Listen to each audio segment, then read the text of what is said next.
Well, all I saw when I looked on Twitter the other day was Queens of Anarchy, and I've recently completely destroyed my Facebook account and deleted WhatsApp, and that's been my anarchistic movement in the last sort of month. And then all of a sudden I saw this picture on Twitter. I hadn't got rid of Twitter. So I hadn't actually read any of the history behind the theme of Queens of Anarchy, but I did have two poems that I've been sat on for well over 6 years that have gone through quite a lot of rewrites. I think both of them were probably written in the Trump kind of era that we would all like to forget. I'll just get on with them. The first one is called Moral Mediocrity. You sit wallowing in a claim, political nightmare, and uncaring excuse, playing spin as a game to a truth you blame.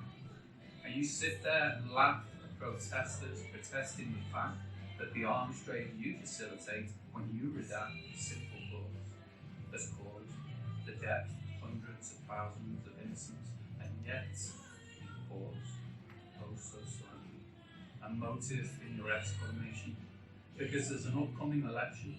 And what are you worth when you take it all away? You're a sycophant, a hypocrite, a liar for pay.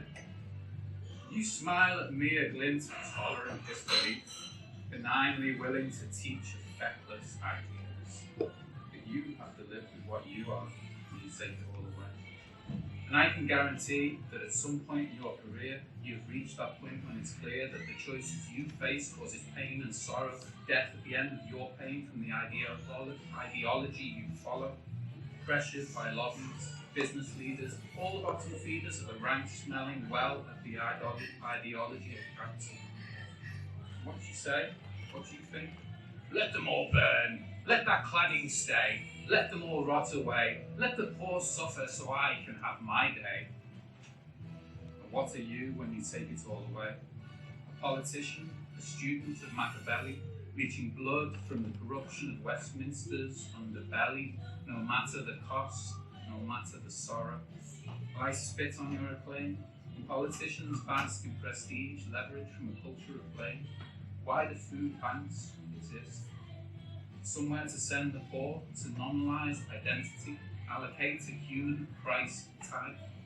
Moral mediocrity allow the sycophant to hold office in the United States, a self-confessed abuser of women, hater of immigrants, a complete space waster. Well, I can trump that. The UK is now the second largest exporter of arms in the world to countries like Saudi Arabia. And I'm expected to bow down, unfurl the flag. I would rather choke to death on the rivers of blood that our government has shed. I would rather starve in freezing poverty than swallow what they are trying to sell. And I cried a little as I wrote these words, as I'm sure this is the way it will always be, as long as people accept moral mediocrity.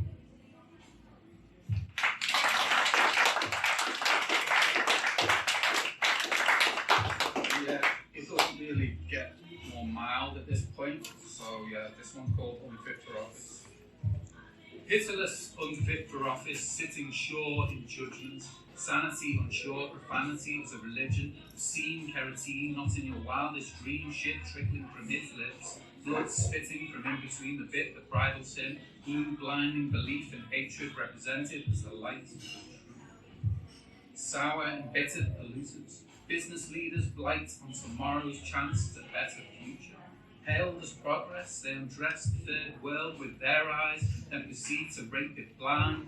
Enron, BAE Systems, Santander, purveyors of poverty and despair.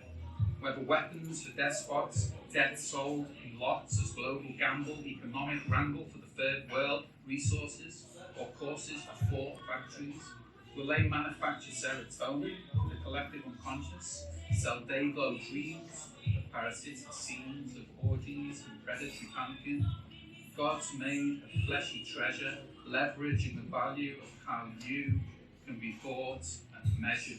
Yes, please, sir. Yes, please. Squeeze the marrow from my bones. Sell me idealized prizes, bangles and mobile phones. Crack my moral code wide, fucking hardcore. Defile my mind with more and more consumerism, more and more illusions of a better life. Sing me lullabies and comfort me as you twist the knife until I bleed green. The machine of leather that chokes our hope becomes something expected, and life a commodity to exploit. Drones for mobile phone clones, ideas we are conditioned to follow, lies swallowed like truth, deep in the bedrock, down to the bone. All the while we wonder, we ponder, while we feel